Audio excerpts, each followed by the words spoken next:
Former Maryland Congressman John Delaney was the first Democrat to throw his hat into the 2020 race back in the summer of 2017. Before serving 3 terms in Congress, Delaney led 2 publicly traded companies that focused on lending to small business.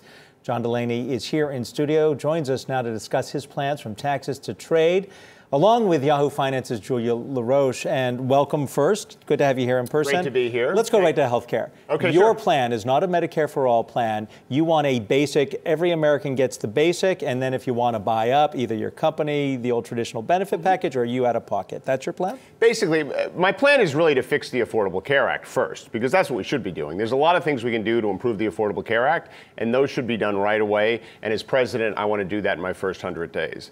But then I'd like to get on with creating a universal healthcare system, because I think healthcare should be a right, and I think we can clearly afford it in this country. We're spending more money on healthcare than anyone else.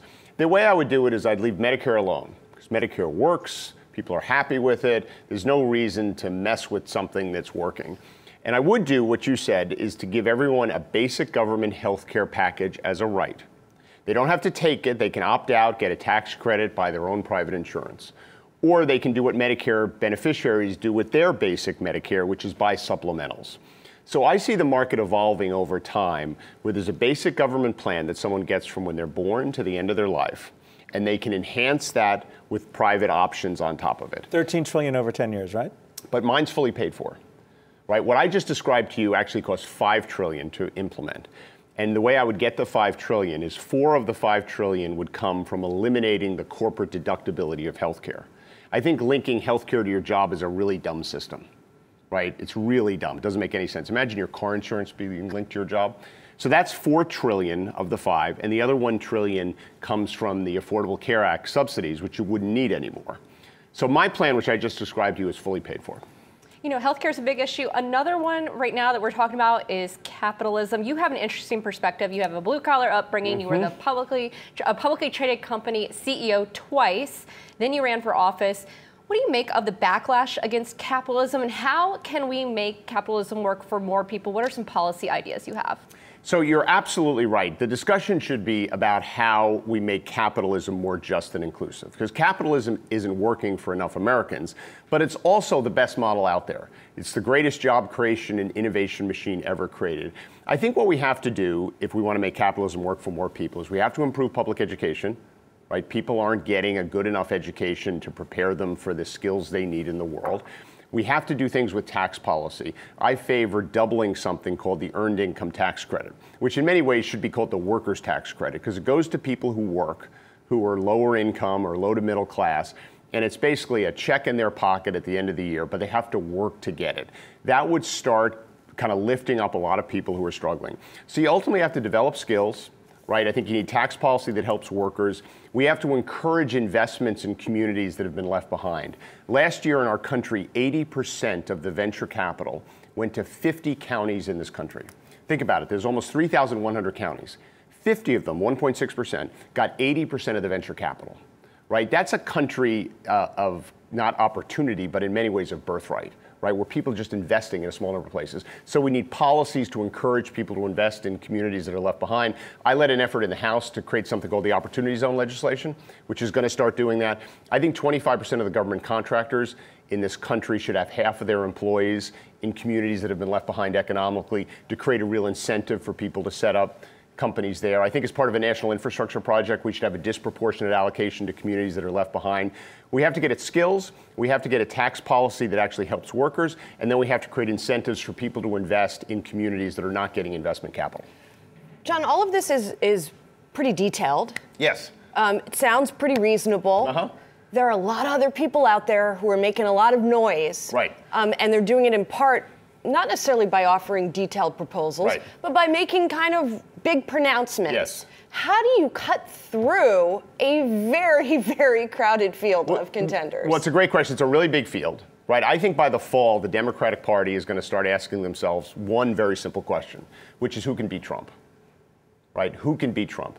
And I think it's pretty clear if we want to beat Trump, we need a centrist, we need a moderate, we need someone who wants to solve problems, someone who actually gets in front of the American people, particularly independents, and says, this is what I'm going to do for you, and this is how I'm going to make it happen. Because most Americans are incredibly frustrated with politics. They hear these politicians saying all this stuff, and none of it ever happens. Like, none of it ever happens. If you think about politics the last 20 or 30 years in this country, it's been defined by basically doing nothing. And the American people have paid a huge price. So I'm a problem solver. I'm someone who wants to bring people together, restore a sense of common purpose to who we are as a people, and rethink our future in a positive way, but not by throwing out the model of the country, but by building on it. Okay, so let's assume that you're the person the Democrats say can beat Trump. Can you beat President Trump with a proposal to raise the corporate tax from 21 to 25%, the top tax, yes, not 70 as some are saying, but to 39, and also the state and local tax deduction? Most people you speak to on Capitol Hill say that's never coming back, despite what Democrats say. Well, it'll be hard to get back. But look at the corporate tax rate. No one asked for 21%. What was so shocking about 21%, because I was in the House when that bill passed, is the rate was 35. That was too high. Well, we were not competitive at 35.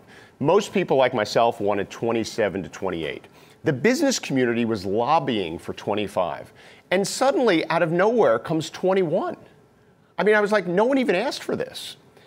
Every 1% of corporate tax cut is about $120 to $150 billion. How much better would that tax reform bill have been? Instead of cutting the rate from 35 to 21, we cut it from 35 to 25, and we launched a $1 trillion infrastructure program to rebuild the infrastructure in this country.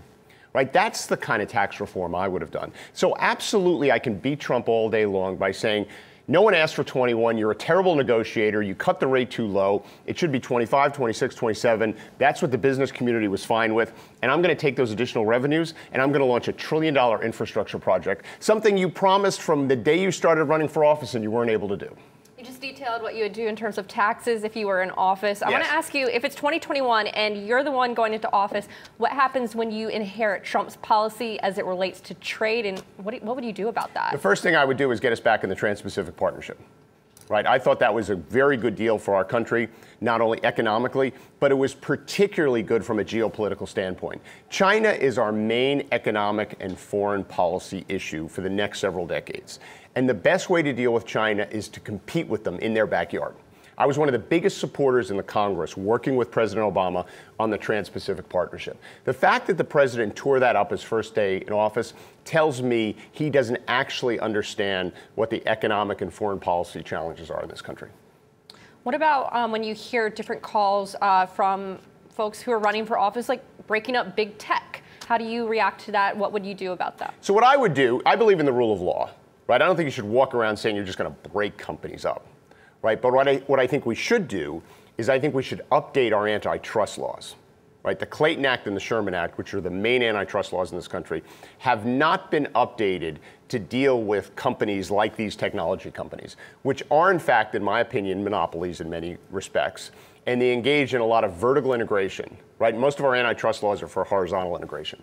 So I would update our antitrust laws, which I think would block a bunch of mergers that these tech companies want to do going forward, and may cause them to have to divest some of their businesses right now to create more competition in some of those markets, because I really believe in competition. But what I'd also do with these tech companies is I'd put federal privacy legislation in place. I think it's terrible what we're letting these companies do to all of us, and our kids in particular. In other words, our inability to have any control over our data.